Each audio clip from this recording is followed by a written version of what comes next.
laissé enguirlandé.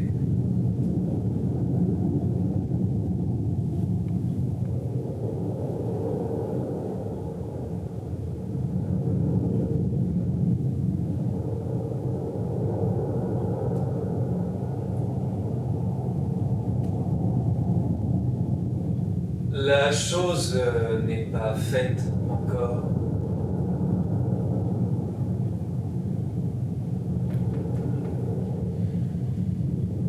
Alors ne la faites pas. Croyez-moi, je vous aime bien.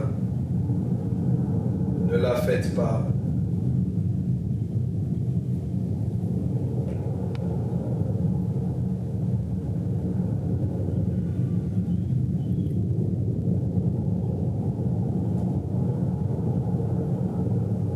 L'affaire ne me paraît pas mauvaise.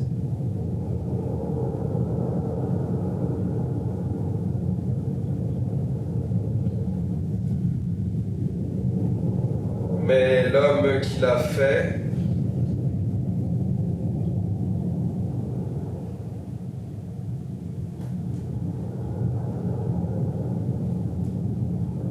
Eh bien, il a ses qualités.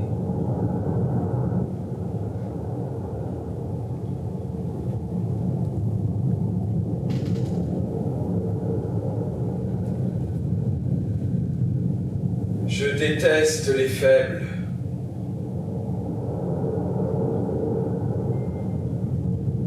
Et j'en ai peur.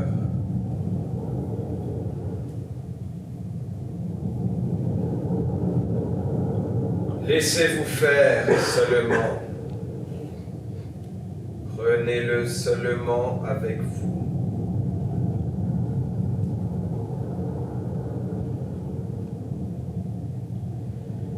Et vous voilà comme avec de l'eau de Celte débouchée.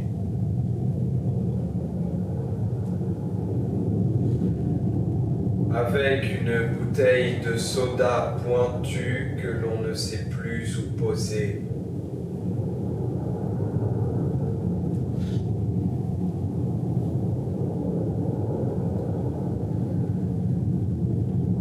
Je vous le dis, prenez garde à vous, mon petit Mesa.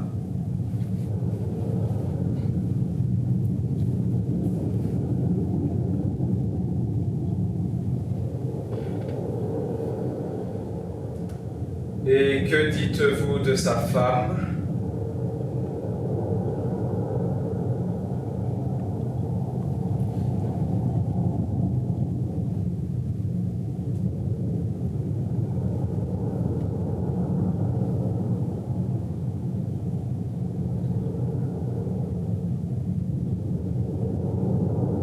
Les voici.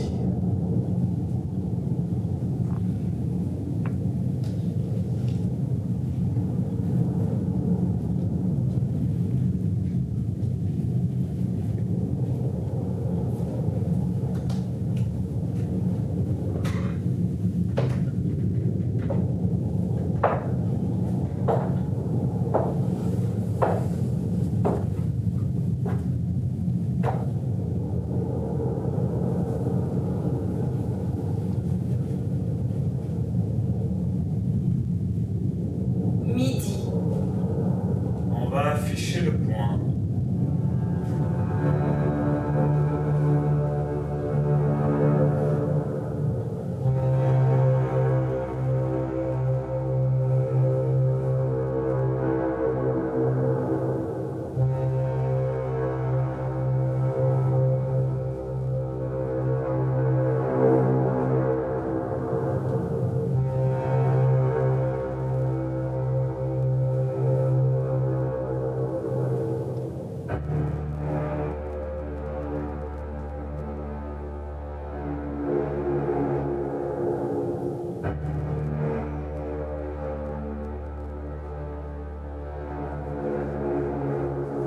Quel cri dans ce désert de feu!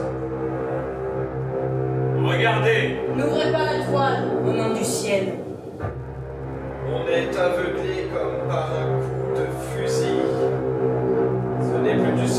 cela? C'est la foudre. Comme on se sent réduit et consumé dans ce four à réverbère. Tout est horriblement pur. Entre la lumière et le miroir, on se sent horriblement visible comme un pou entre deux lames de verre.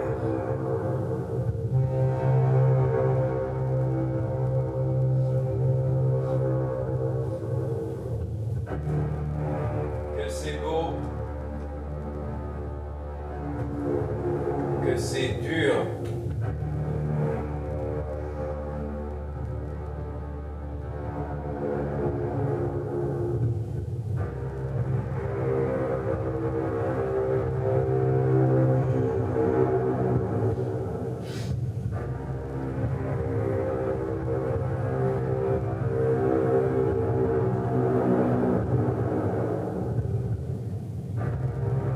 La mer à l'échine resplendissante est comme une vache terrassée que l'on marque au fer rouge.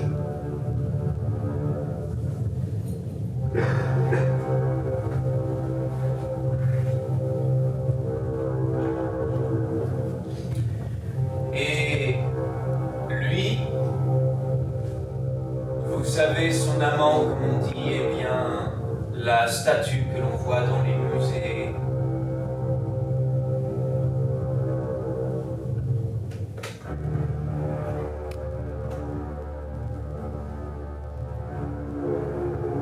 Baal!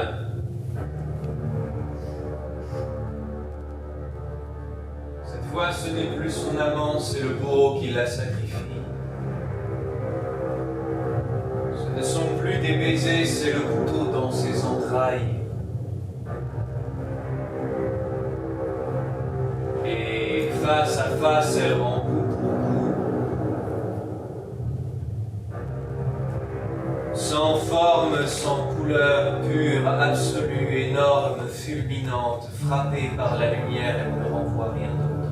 Ah, qu'il fait chaud. Combien de jours encore jusqu'au feu de Minicolie? Je me rappelle cette petite veilleuse sur les eaux. Savez-vous combien de jours encore, Amalric? Ma foi, non. Et combien de jours encore au juste depuis que l'on est parti, je n'en sais rien.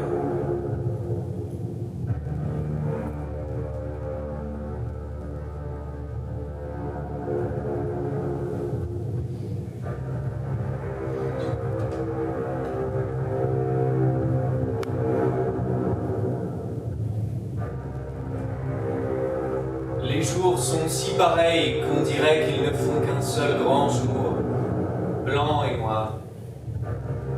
J'aime ce grand jour immobile. Je suis bien à mon aise. J'admire cette grande heure sans ombre. J'existe, je vois.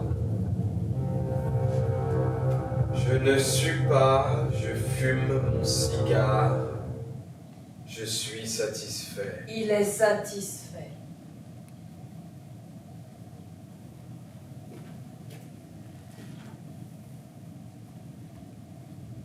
Et vous aussi, Monsieur Mesa? Est-ce que vous êtes satisfait? Moi, je ne suis pas satisfaite. Il faut que j'aille voir les enfants.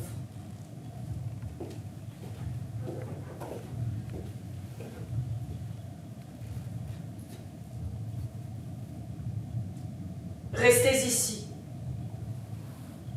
Je vous défends d'aller au fumoir, il faut que vous restez ici tous les deux. Pour causer avec moi et pour m'amuser. 6. Allez me chercher ma chaise longue. Et aussi mon éventail. Et les coussins. et aussi mon livre, et aussi l'anglier, et aussi mon flacon de sel, c'est tout.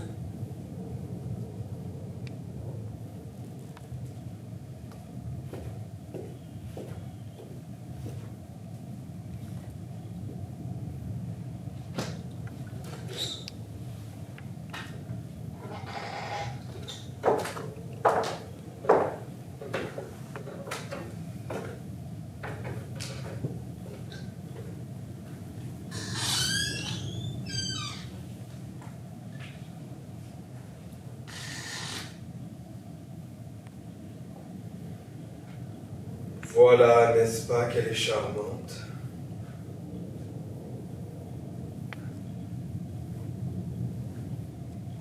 Vous savez que je ne connais rien aux femmes.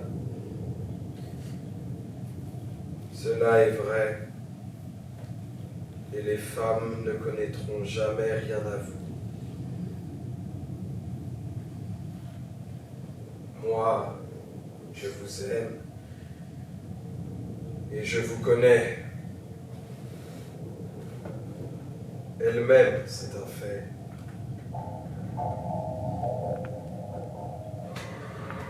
Pourtant, vous lui plaisez et elle a peur de vous et elle veut savoir ce que vous pensez d'elle.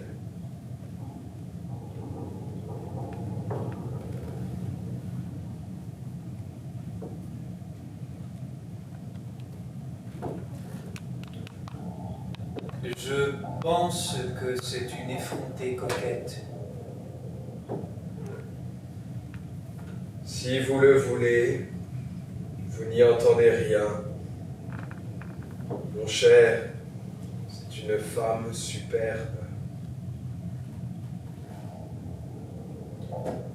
Voilà ce que vous ne cessez de me rabâcher depuis que nous avons quitté Marseille.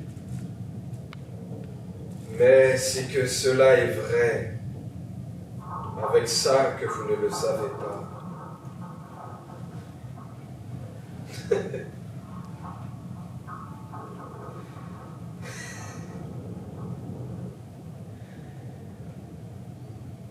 Si distrait que vous soyez, je crois que je vous ai mis la chose dans la tête. Cette scène que vous lui avez faite l'autre soir et cette cigarette que l'on vous a donnée.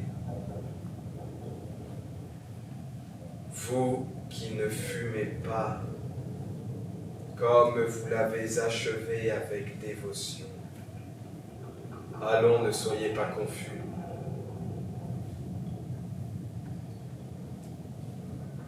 Vous êtes stupide. Mon cher, je n'aime que les blondes.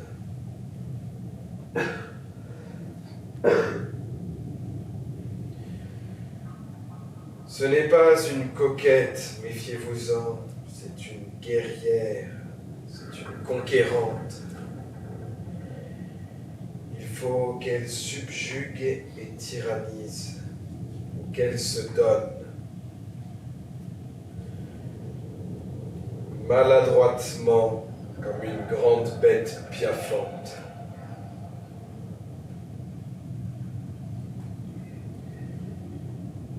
C'est une jument de race, et cela m'amuserait de lui monter sur le dos si j'avais le temps.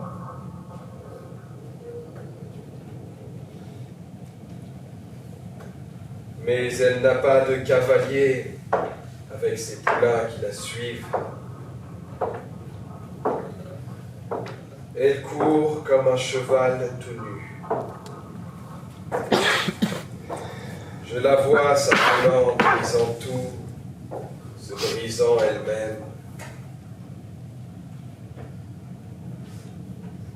Elle est étrangère parmi nous. Elle est hors de son lieu et de sa race.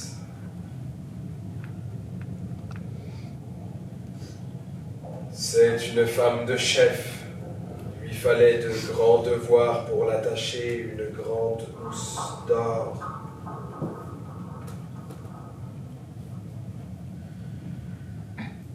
Mais ce mari qu'elle a, ce beau-fils, ce maigre provençal aux yeux tendres, cette espèce d'ingénieur à la manche.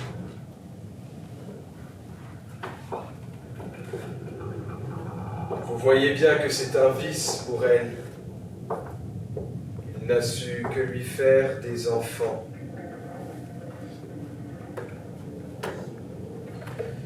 Il est effrayant de les voir tous en route pour la Chine.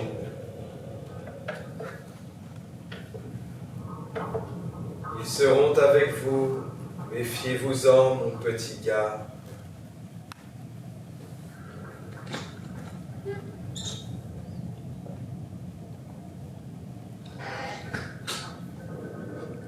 La voici.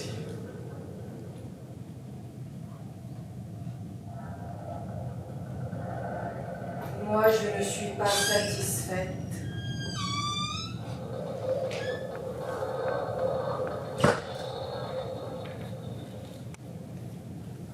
En voilà un autre qui n'est pas satisfait, et un autre qui n'est pas satisfait.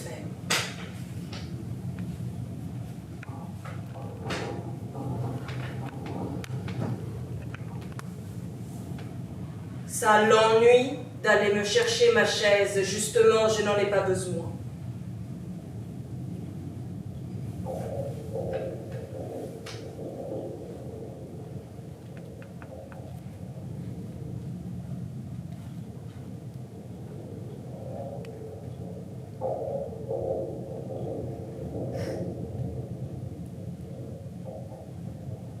Pourquoi est-ce qu'il n'est pas content?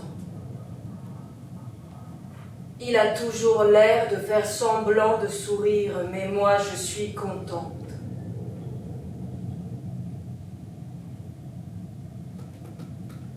Vous êtes contente et Amalric est satisfait Parce qu'il réussit.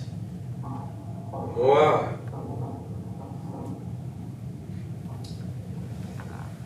j'ai été nettoyé l'an dernier, rincé comme un verre à bière. Masquis, je recommence. parce qu'il est nécessaire. Parce qu'il est occupé. Beaucoup de choses qui me sont nécessaires, beaucoup de choses à qui je suis nécessaire. Amalric, vous réussirez, vous êtes adroit de vos mains, vous faites bien ce que vous faites. Il a des mains agréables, car les choses sont comme une vache qui sait ne pas se laisser traire quand elle veut. Il est bien assis sur ses propres ressorts. Il est sûr de sa place, en tout lieu. Et moi, je n'ai de place nulle part. Une chaise longue ficelée sur une malle, un paquet de clés dans mon sac, voilà mon ménage et mon foyer.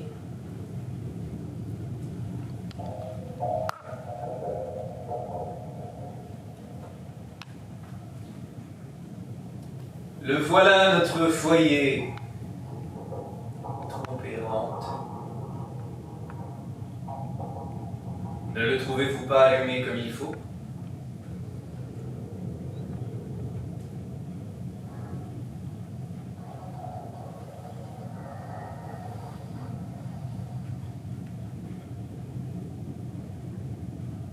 Satisfait ou pas, qu'est-ce que cela fait ?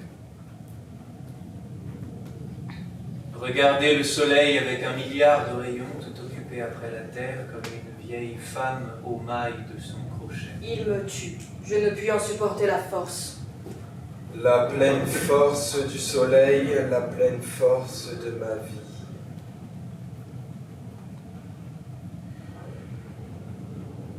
C'est beau que l'on puisse voir la mort en face et j'ai force pour lui résister.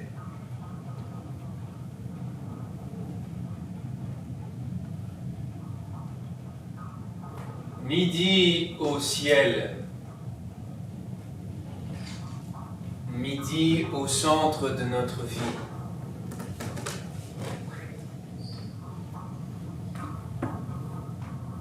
Et nous voilà ensemble autour de ce même âge de notre moment, au milieu de l'horizon complet, libre, déballé, décollé de la terre, regardant derrière et devant. Derrière de l'eau, et devant nous de l'eau encore.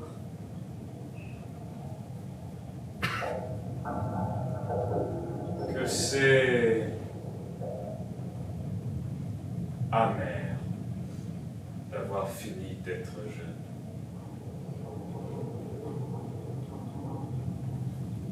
Qu'il est redoutable de finir d'être vivant. Que c'est beau de ne pas être mort, mais d'être vivant. Le matin était plus beau. Le soir le sera plus encore. Avez-vous bien vu hier, comme du cœur de la grande substance de la mer, il naissait feuillage vert et lac rose et tabac, et traits de feu rouge dans le grouillant chaos clair. Couleur, huileusement de la couleur de toutes les couleurs du monde.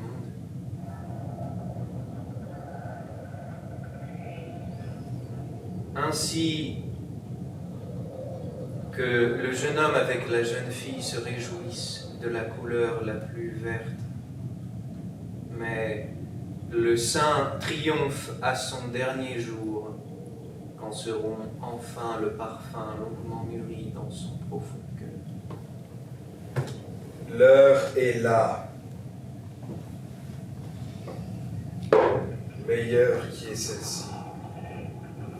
Je ne demande qu'une chose. Voir clair. Bien voir les choses comme elles sont et non comme je les désire, ce qui est bien plus beau, ce que je fais et ce que j'ai à faire.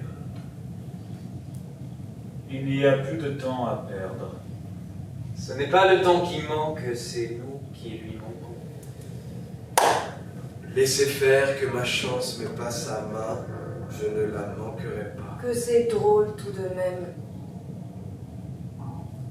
Les oiseaux et les poissons gris ont un endroit pour y faire leur ménage, une haie, un trou sous le chicot de saule. Mais nous autres, tous les quatre, nous n'avons pu nous arranger d'aucune place. Nous voilà ballants sur ce pont de bateau au milieu d'une mer absurde. Vous autres, vous êtes libres, mais moi, pauvre femme, avec ses enfants dans mon tablier, 4 membres chacun, et il me faut vivre comme un garçon au milieu de ces 3 hommes qui ne me lâchent point. Et ma maison, c'est cette chaise longue, et une vieille collision et bulletin de bagages, 3 malles de cabine, 3 malles de caisse dans la soute, une valise et une malle à chapeau. Mes pauvres chapeaux.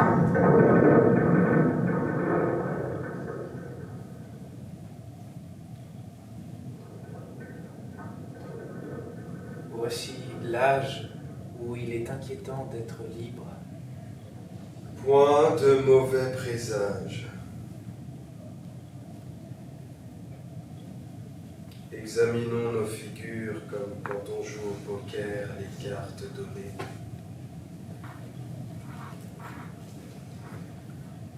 Nous voilà engagés dans la partie comme 4 aiguilles. Et qui sait la laine? Que le destin nous réserve à tricoter ensemble tous les quatre.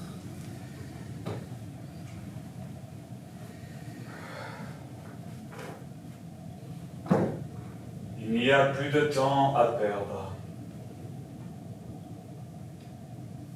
Il n'y a plus à faire le difficile.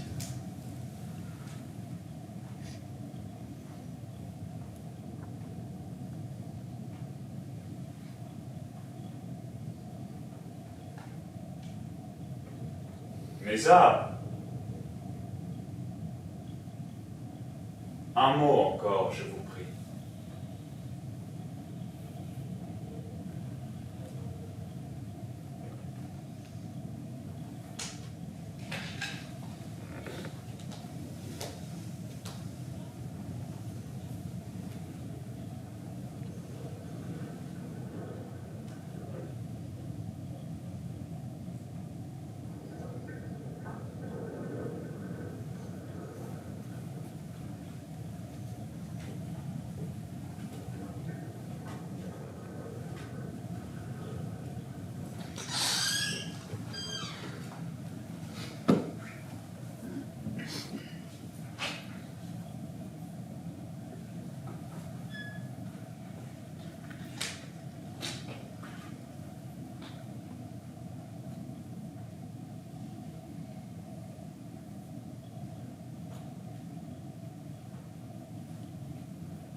Ainsi vous ne saviez pas que nous étions à bord.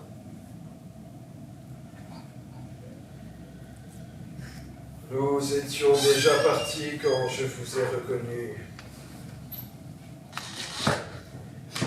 Ils restaient tous à l'arrière, il n'y avait que nous deux à notre bout. Cette grande femme qui s'épaulait contre le vent. Ainsi vous m'avez reconnu tout de suite. Ainsi je ne suis pas tant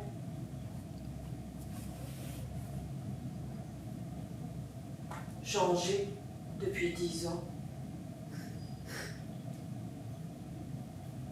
La même. Vous-même. Mieux.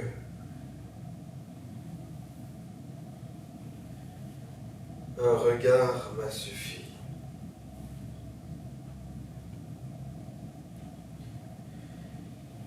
La même que je connaissais, la même stature, le même noir, tout à coup dans l'air libre et droite, hardie, souple, résolue. Toujours jolie.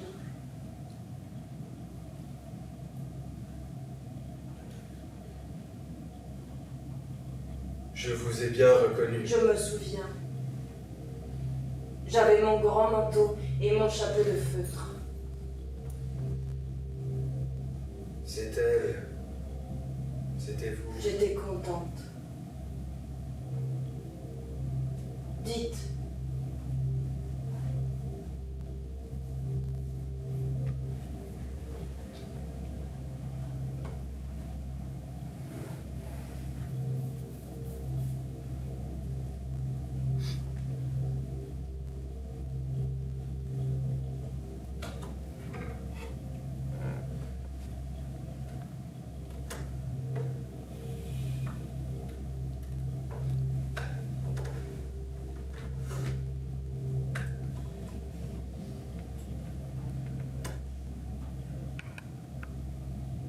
Malgré tout,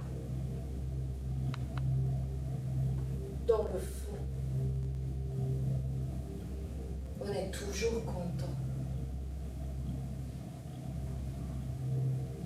de partir, de laisser toute la boutique derrière soi.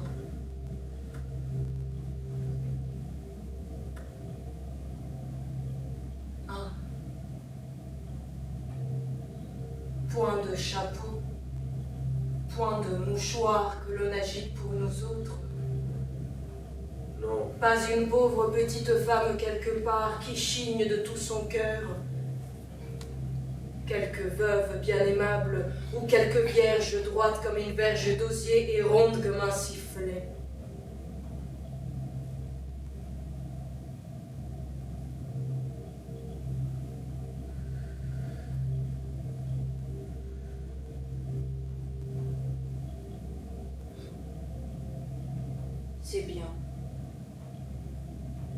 Cela ne fait rien.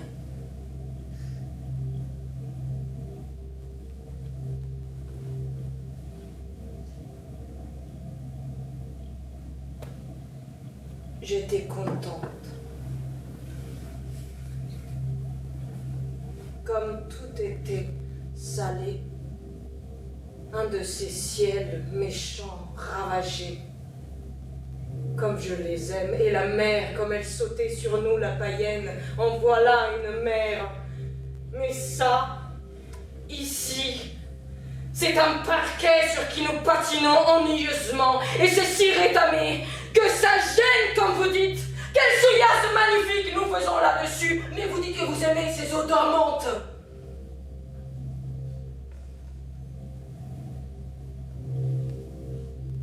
Je les aime.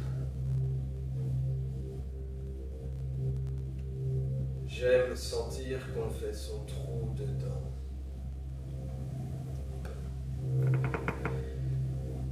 Et je déteste être ainsi manié, bercé, berné, brossé, grossé, culbuté. Comme là-haut près de la crête. Oh là là. Par ce fou de vent dont on ne sait ni qui, ni pourquoi.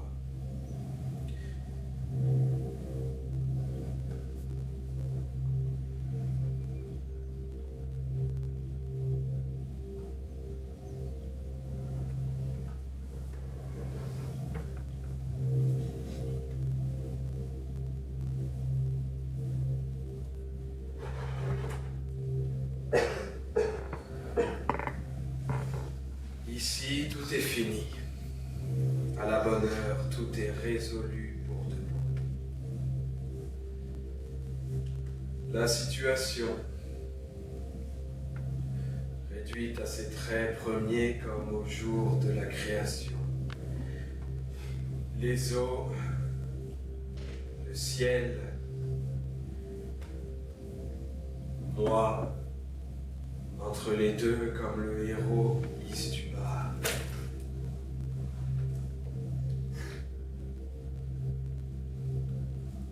Amalric, vous n'avez pas toujours autant détesté ce fou de vent dont on ne sait ni qui ni pourquoi.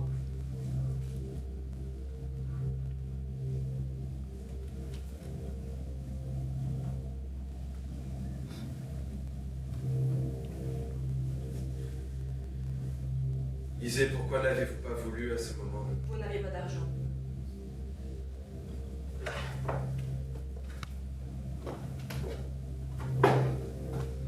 Et puis quoi? Vous me semblez trop fort, trop assuré. Trop sûr de vous-même, cette manière de serrer les dents.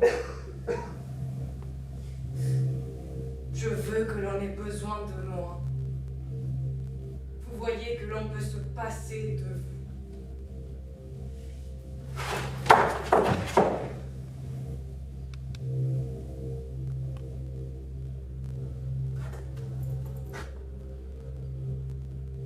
Et puis quoi?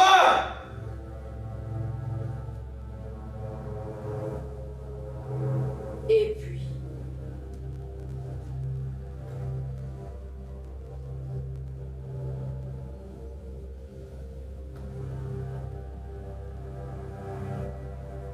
Je me sentais trop faible auprès de vous, cela me vexait.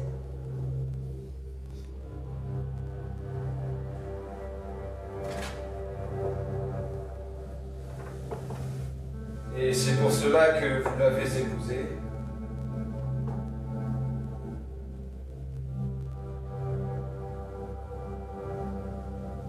Je l'aime. Je l'ai aimé. Dame, de vous deux, ce n'est point lui le plus fort.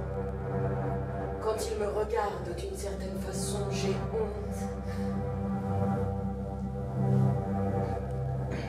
Quand il me regarde de ses grands yeux aux longs cils, Il a des yeux de femme, tout à fait. De ses grands yeux noirs, on ne peut rien voir dans ses yeux. Le cœur me tourne. Ah, j'ai plutôt fait de lui laisser faire ce qu'il voulait. J'ai essayé, je ne puis lui résister pas.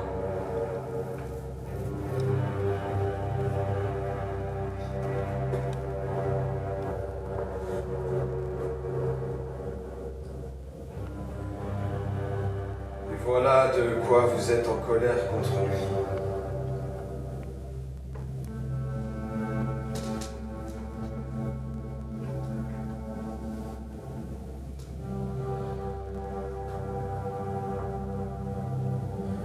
Il vous aime cependant. Il ne m'aime pas.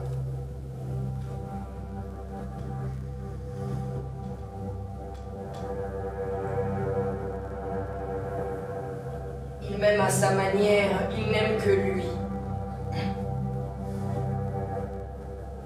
Je me souviens de notre nuit de noces et ces enfants que j'ai eus coup sur coup, car il y en a un que j'ai perdu. Les fuites, les craintes, les aventures, tant d'années de ma jeunesse que voilà passées. Et cependant, Isée, cette grande matinée éclatante quand nous nous sommes rencontrés, Isée, ce froid dimanche à 10h sur la mer. Quel vent féroce il faisait dans le grand soleil. Comme cela sifflait et cinglait, et comme le dur Mistral herçait l'eau cassée. Toute la mer levée sur elle-même, tapante, claquante, ruante dans le soleil, détalant dans la tempête.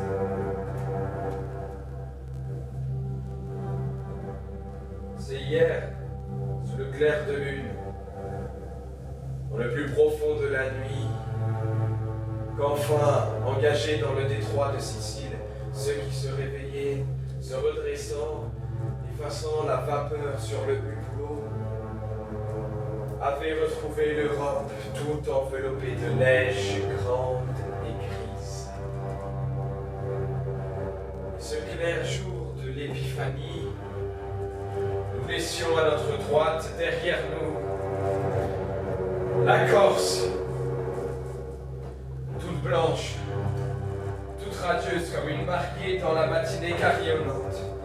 Isée, vous reveniez d'Égypte et moi je ressortais du bout du monde, du fond de la mer, ayant bu mon premier grand coup de la vie et ne rapportant dans ma poche rien d'autre qu'un point dur et des doigts sachant maintenant compter. Alors un coup de vent comme une claque fit sauter tous vos peignes et le tas de vos cheveux me partit dans la figure. Voilà la grande jeune fille qui se retourne en riant. Elle me regarde et je la regarde. Je me rappelle.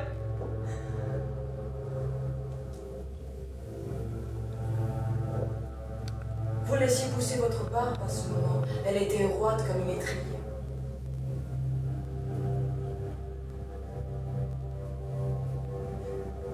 Comme j'étais forte et joyeuse à ce moment, comme je riais bien, comme je me tenais bien.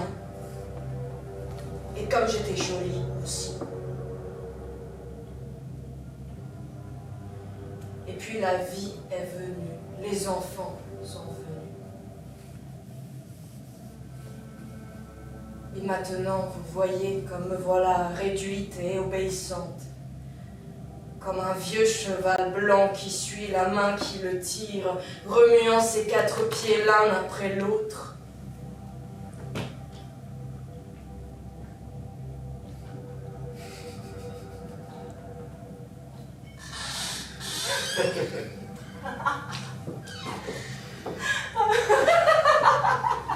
Allons, je vois que l'on sait rire encore. On m'a tenue en prison et maintenant je suis libre et l'air de la mer me monte au nez.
fallait pas me croire si vite.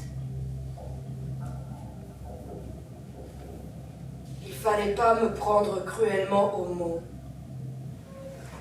J'étais si folle à ce moment.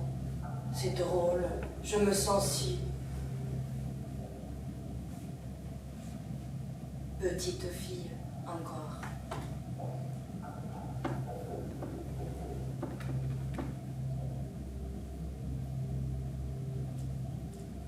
Voilà, je n'ai point eu de parents pour me lever à Malric, une étrangère.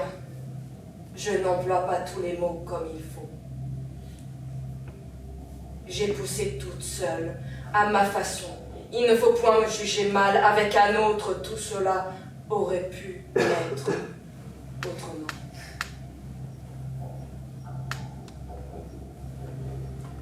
Ces beaux yeux brillants. À présent, vous voilà les larmes aux yeux, quelle bête vous faites.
Et me voilà.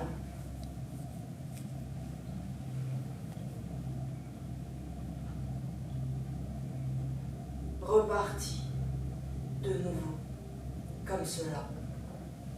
Pour où, je n'en sais rien. Comment?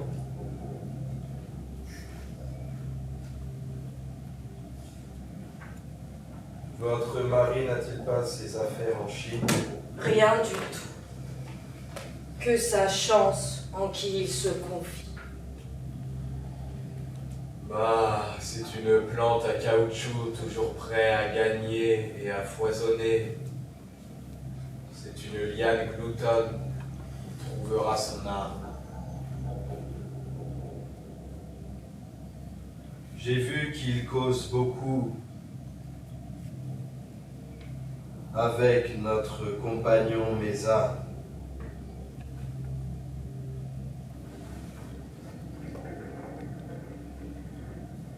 Mesa m'a parlé de ce chemin de fer que l'on fait vers Siam, ces lignes télégraphiques vers les États Shan, vous savez? Je ne sais pas du tout. Maski, nous nous sommes toujours arrangés. Mesa, j'aime causer avec lui. Il ne regarde rien. S'il fait attention, ce n'est pas à vous, mais seulement à ce que vous dites, comme si cela Résonnait tout seul. Et si la chose lui dit, ou pas, son visage s'éclaire ou s'assombrit. on voit tout ce qu'il pense, cela fait pitié. Il est rude comme ceux qui ont en eux une grande semence à défendre. Je le crois intact. Ne vous moquez pas. Moi, Je ne me moque pas. Voilà que vous êtes en colère. Je l'aime. Ne vous fâchez pas. J'aime ce garçon, et je voudrais qu'il m'aime et m'estime.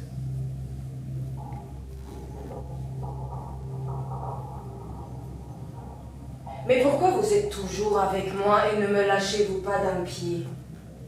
Qu'est-ce que les gens pensent? Je le vois qu'il nous regarde. Et je suis sûre qu'il nous a vus l'autre jour, lorsque vous m'avez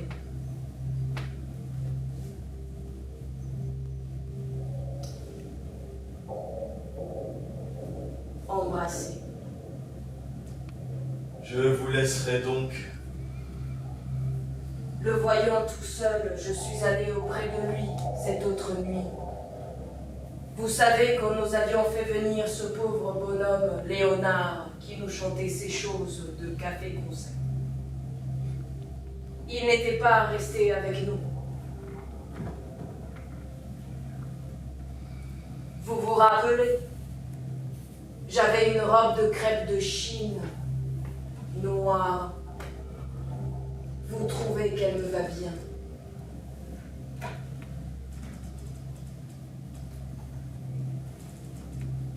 Je suis allée m'accouder près de lui, et il m'injuriait à voix basse de tout son cœur, et bien me traitant comme traité je ne fus jamais. Et je demandais bien pardon, et je pleurais à chaudes larmes comme une petite fille. Pauvre Isée. Oui, vous avez raison, pauvre Isée. Isée, Isée, pauvre, pauvre Isée. Pauvre Mésa.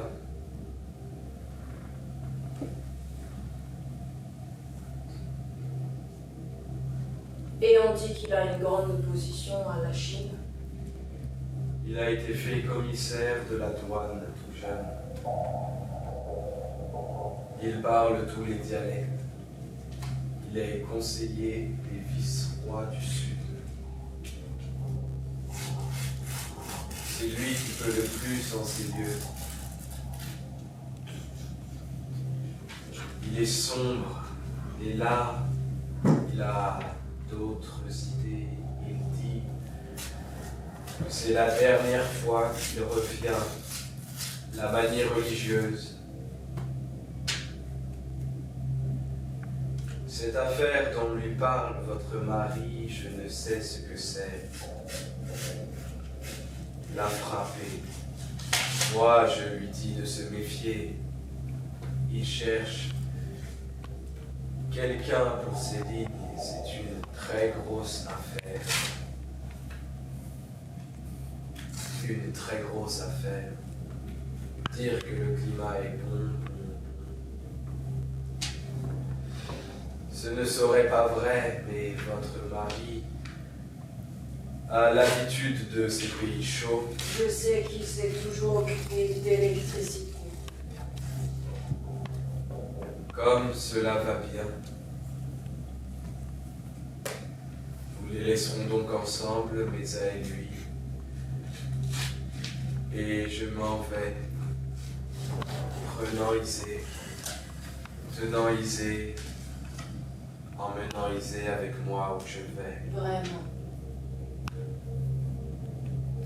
Pensez-vous que l'on nous prend, que l'on m'emmène ainsi? Si je le voulais pourtant, quand je le voudrais, ma guerrière, je vous mettrais la main sur l'épaule. Je prendrais Isée,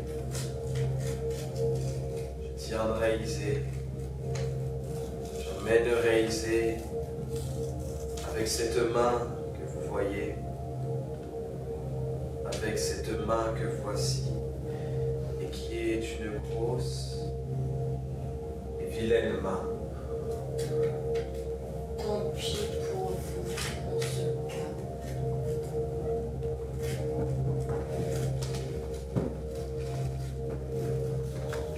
Je ne porte pas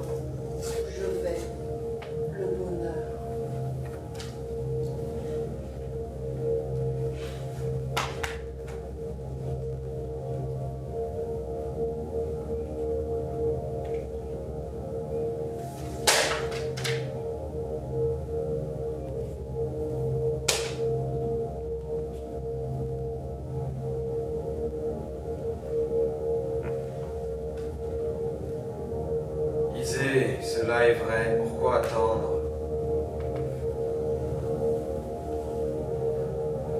J'ai les mains agréables.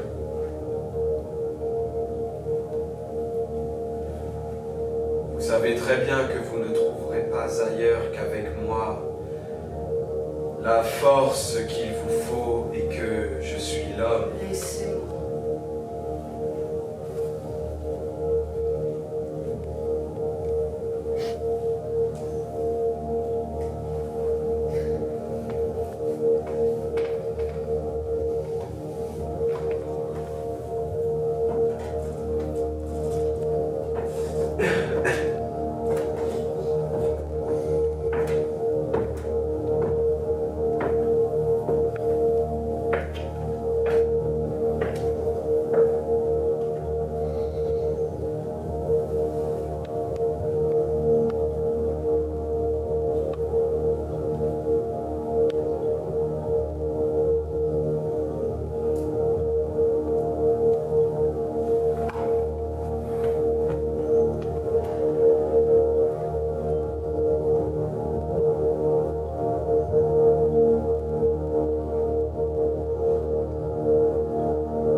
Qu'est-ce que vous lisez là?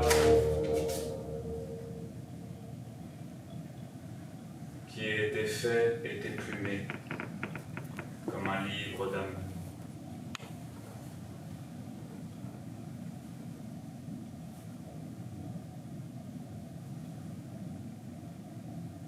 Un livre d'amour.